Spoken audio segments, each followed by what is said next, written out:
Hi മക്കളെ, എല്ലാവരുടെയും മുന്നിൽ നിങ്ങൾ കോൺഫിഡന്റ് ആണ്. പക്ഷെ ഒറ്റയ്ക്കായാൽ വളരെയധികം ഇൻസെക്യൂർ ആകുന്ന ഒരവസ്ഥയുണ്ടോ? അതായത് പുറത്തുനിന്ന് നോക്കുമ്പോൾ നിങ്ങൾ വളരെ കോൺഫിഡന്റ് ആയിരിക്കും, എല്ലാവരോടും സംസാരിക്കും, ചിരിക്കും, ആൾക്കാർക്ക് അഡ്വൈസ് കൊടുക്കും, സോഷ്യൽ മീഡിയയിലൊക്കെ കോൺഫിഡന്റ് ആയി സംസാരിക്കും. പക്ഷേ നിങ്ങൾ എപ്പോഴെങ്കിലും ഒക്കെ ഒറ്റയ്ക്ക് മുറിയിലിരിക്കുമ്പോൾ നിങ്ങളുടെ മനസ്സിലൊരു ചോദ്യം വരും: ഞാൻ ശരിക്കും ഇത്ര കോൺഫിഡന്റ് ആണോ? മറ്റുള്ളവര് എന്നെ വളരെ കോൺഫിഡൻസ് ഉള്ള വ്യക്തിയായിട്ടാണ് കാണുന്നത്, പക്ഷേ നിങ്ങൾക്ക് നിങ്ങളുടെ ഉള്ളിൽ ഒരുപാട് ഭയങ്ങളുണ്ട്. ചെറിയ ക്രിറ്റിസിസം പോലും ദിവസങ്ങളോളം നിങ്ങളുടെ മനസ്സിൽ കിടക്കുന്ന അവസ്ഥ, മറ്റുള്ളവരുമായി കമ്പാരിസൺ ചെയ്യുന്ന അവസ്ഥ. എല്ലാവരുടെയും മുന്നിൽ നമുക്ക് ആ ഒരു സന്തോഷം പ്രകടിപ്പിക്കാൻ പറ്റുന്നുണ്ട്, പക്ഷെ ഒറ്റയ്ക്കാകുന്ന നിമിഷങ്ങളിൽ നമുക്ക് ആ സന്തോഷം അനുഭവിക്കാൻ പറ്റാത്തൊരവസ്ഥ. മക്കളെ, നിങ്ങൾക്ക് കോൺഫിഡൻസ് ഇല്ലാത്തതല്ല പ്രശ്നം, നിങ്ങൾ നിങ്ങളുടെ സ്വന്തം വാല്യൂ മനസ്സിലാക്കിയിട്ടില്ല എന്നുള്ളതാണ് പ്രശ്നം. അതായത്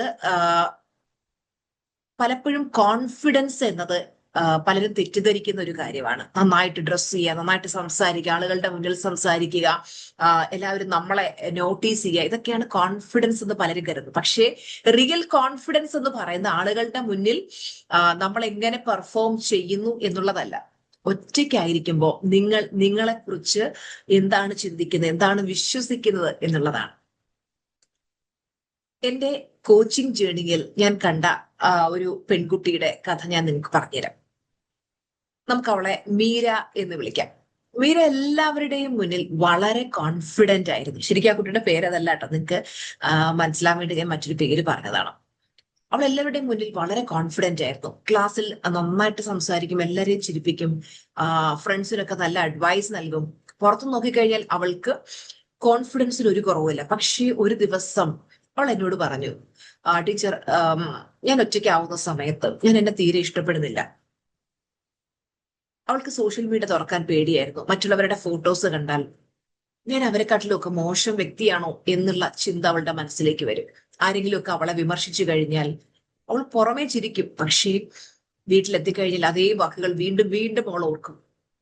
അവൾക്ക് മറ്റുള്ളവരുടെ അപ്രൂവൽ വളരെ പ്രധാനമായിരുന്നു.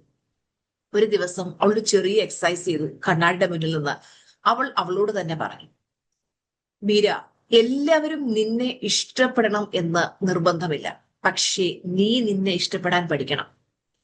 ആദ്യ ദിവസം അവൾക്കത് പറയാൻ പോലും വളരെ ബുദ്ധിമുട്ടായിരുന്നു. ദിവസവും അവൾ അത് പ്രാക്ടീസ് ചെയ്തു, മറ്റുള്ളവരുമായിട്ടുള്ള കമ്പാരിസൺ നിർത്തി, ചെറിയ ഗോള് സെറ്റ് ചെയ്തു. ഞാൻ ഒരുപാട് കാര്യങ്ങൾ അവൾക്ക് പറഞ്ഞു കൊടുത്തു. അതൊക്കെ അവള് പ്രാക്ടീസ് ചെയ്യാൻ തുടങ്ങി. അല്പകാലം കഴിഞ്ഞപ്പോ അവളുടെ കോൺഫിഡൻസ് വളരെയധികം വർദ്ധിക്കാൻ തുടങ്ങി. അവളുടെ മനസ്സിൽ ആ ഒരു പോസിറ്റീവ് ആറ്റിറ്റ്യൂഡ് വരാൻ തുടങ്ങി. പിന്നീട് അവൾ പറഞ്ഞൊരു വാക്കുണ്ട്: ടീച്ചർ, മുമ്പ് ഞാൻ കോൺഫിഡന്റ് ആണ് എന്ന് അഭിനയിക്കുകയായിരുന്നു, ഇപ്പോൾ ഞാൻ യഥാർത്ഥത്തിൽ കോൺഫിഡന്റ് ആയി, ഞാൻ എന്നിൽ വിശ്വസിക്കുന്നുണ്ട്. Fake confidence versus real confidence. ശരിക്കും ഫേക്ക് കോൺഫിഡൻസ് എന്ന് പറയുമ്പോൾ ആളുകൾ എന്നെ എങ്ങനെ കാണുന്നു എന്നുള്ളത്. റിയൽ കോൺഫിഡൻസ് എന്ന് പറഞ്ഞാൽ ആളുകൾ എന്ത് ചിന്തിച്ചാലും ഞാൻ ഓക്കെയാണ്. ഫേക്ക് കോൺഫിഡൻസ് എന്ന് പറഞ്ഞാൽ ഞാൻ ഫെയിൽ ആയി കഴിഞ്ഞാൽ എല്ലാവരും എന്ത് പറയും? ശരിക്കും റിയൽ കോൺഫിഡൻസ് എന്ന് പറയുന്നത് ഫെയിൽ ആയാലും ഞാൻ വീണ്ടും ട്രൈ ചെയ്തുകൊണ്ടിരിക്കും. അതുപോലെ ഫേക്ക് കോൺഫിഡൻസ് പറയുന്നത് എനിക്ക് അപ്രീസിയേഷൻ വേണം. റിയൽ കോൺഫിഡൻസ് പറയുന്നത് എന്റെ എഫേർട്ട് എനിക്ക് തന്നെ അറിയാം. നിങ്ങൾ ഉള്ളിൽ ഇൻസെക്യൂർ ആണ് എന്നുള്ളതിന്റെ 5 സയൻസ് ആണ് ഇനി ഞാൻ പറഞ്ഞു തരാൻ പോകുന്നത്. മക്കളെ, ഒന്നാമത്തെ കാര്യം എന്ന് പറഞ്ഞത്, ക്രിറ്റിസിസം സഹിക്കാൻ നിങ്ങൾക്ക് കഴിയുന്നില്ല, വിമർശനങ്ങൾ സഹിക്കാൻ നിങ്ങൾക്ക് കഴിയുന്നില്ല. ഒരു ചെറിയ നെഗറ്റീവായിട്ടുള്ള കമന്റ്, അത് ഒരു ദിവസം മുഴുവൻ നിങ്ങളുടെ മൂഡ് നശിപ്പിക്കുന്നു. കാര്യം, നിങ്ങളുടെ സെൽഫ് വർത്ത് മറ്റുള്ളവരുടെ വാക്കിനനുസരിച്ചാണ് നിങ്ങൾ കണക്ട് ആക്കിയിരിക്കുന്നത്. രണ്ടാമത്തത് കോൺസ്റ്റന്റ് കമ്പാരിസൺ. അതായത് മറ്റുള്ളവര് അവൾ എത്ര ബ്യൂട്ടിഫുൾ ആണ്, അവർക്ക് ഒരുപാട് പൈസയുണ്ട്, അവര് സക്സസ്ഫുൾ ആയി, അവർക്ക് ഒരുപാട് ഫോളോവേഴ്സ് ഉണ്ട്. അങ്ങനെ മറ്റുള്ളവരെ നോക്കിക്കൊണ്ടിരിക്കുമ്പോൾ നമുക്ക് നമ്മുടെ ജേണി എൻജോയ് ചെയ്യാൻ കഴിയില്ല. മൂന്നാമത്തെ കാര്യം എന്ന് പറയുന്നത്, എപ്പോഴും അപ്രൂവൽ വേണം. ഒരു ഡിസിഷൻ എടുക്കുമ്പോൾ പിന്നെ അവർക്ക് ആ ഒരു മറ്റുള്ളവരെ അപ്രൂവൽ കിട്ടില്ലെങ്കിൽ വലിയ വിഷമമാണ്. മറ്റുള്ളവരോട് ചോദിക്കും: ഇത് നിനക്ക് ഇഷ്ടപ്പെട്ടോ? അല്ലെങ്കിൽ മറ്റുള്ളവർ എന്ത് വിചാരിക്കും? എല്ലാവരോടും ഇങ്ങനെ അഭിപ്രായം ചോദിച്ചു നടക്കും.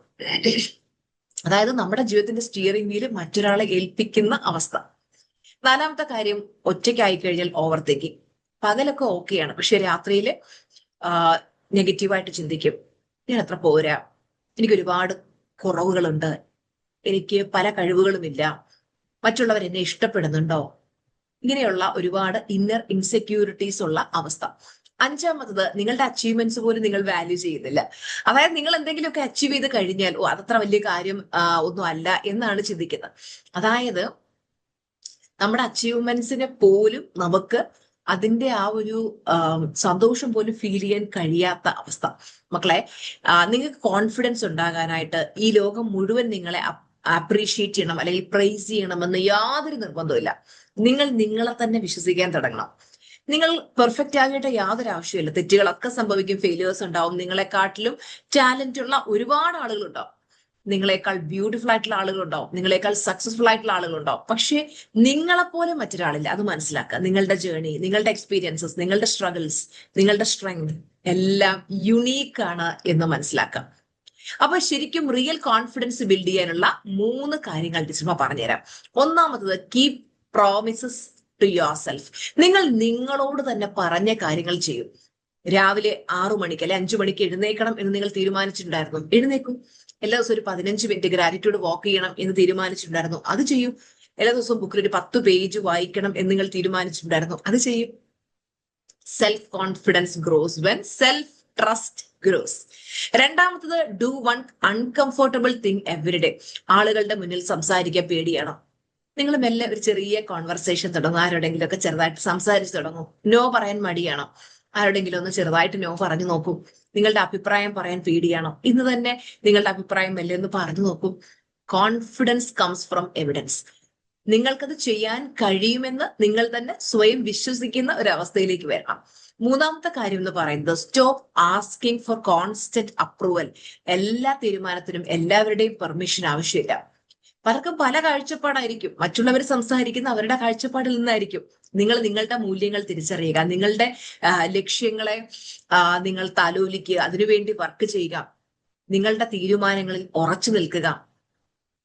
ഇന്ന് നിങ്ങൾ ചെയ്യേണ്ട ഒരു ആക്ടിവിറ്റി എന്ന് പറയുന്നത്, കണ്ണാടിയുടെ മുന്നിൽ പോയി നിൽക്കുക, നിങ്ങളുടെ കണ്ണുകളിലേക്ക് നോക്കുക, നിങ്ങൾ നിങ്ങളോട് തന്നെ പറയുക, I accept myself, I accept myself, I accept myself. ഞാൻ എന്നെ അക്സെപ്റ്റ് ചെയ്യുന്നു.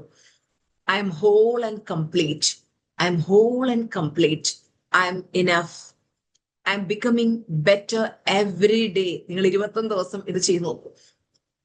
നിങ്ങൾ കമന്റിൽ ഇപ്പോൾ തന്നെ രേഖപ്പെടുത്തുക, ഞാൻ എന്നിൽ വിശ്വസിക്കുന്നു, ഞാൻ എന്നിൽ വിശ്വസിക്കുന്നു, ഞാൻ എന്നിൽ വിശ്വസിക്കുന്നു. മക്കളെ, ആത്മവിശ്വാസം എന്ന് പറയുന്നത് മറ്റുള്ള ആളുകളുടെ മുന്നിൽ നമ്മൾ ഉറക്ക ശബ്ദത്തിൽ, വലിയ ശബ്ദത്തിൽ സംസാരിക്കുന്നതല്ല. ഒറ്റയ്ക്കായിരിക്കുമ്പോഴും ഞാൻ നല്ലൊരു വ്യക്തിയാണ്, എനിക്ക് എന്നെ മനസ്സിലാക്കാൻ പറ്റും, ആൾക്കാര് എന്നെ റിജക്ട് ചെയ്താലും എന്റെ വാല്യൂ ഒന്നും കുറയാൻ പോകുന്നില്ല, ആൾക്കാർ ക്രിട്ടിസൈസ് ചെയ്ത് കഴിഞ്ഞാൽ എന്റെ വാല്യൂ ഒരിക്കലും കുറയില്ല, നമ്മൾ ഫെയിൽ ആയി കഴിഞ്ഞാൽ ഒരിക്കലും നമ്മുടെ വാല്യൂ കുറയില്ല. അതായത് നമ്മുടെ വാല്യൂ എന്ന് പറയുന്നത് നമുക്ക് എത്ര ഫോളോവർ കൗണ്ട് ഉണ്ട്, അല്ലെങ്കിൽ എത്ര സബ്സ്ക്രൈബേഴ്സ് ഉണ്ട്, അല്ലെങ്കിൽ എത്ര പേര് നമ്മളോട് സഹകരിക്കുന്നുണ്ട് എന്നതിനനുസരിച്ചൊന്നുമല്ല. നമ്മൾ മറ്റുള്ളവരുടെ മുമ്പിൽ കോൺഫിഡന്റ് ആയിട്ട് അഭിനയിക്കേണ്ട യാതൊരു ആവശ്യമില്ല.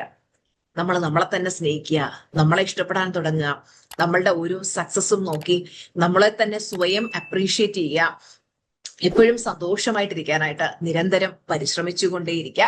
അപ്പൊ എല്ലാവർക്കും ടീച്ചറമ്മയുടെ ഓണാശംസകൾ, അഡ്വാൻസ് ഓണം വിഷസ്. എല്ലാവർക്കും നല്ല സന്തോഷമായിട്ടിരിക്കുക, ഓണം അടിപൊളിയായിട്ട് ആഘോഷിക്കുക. Love you. അപ്പൊ അടുത്ത വീഡിയോയിൽ കാണാം. ചച്ച ബൈ ബൈ.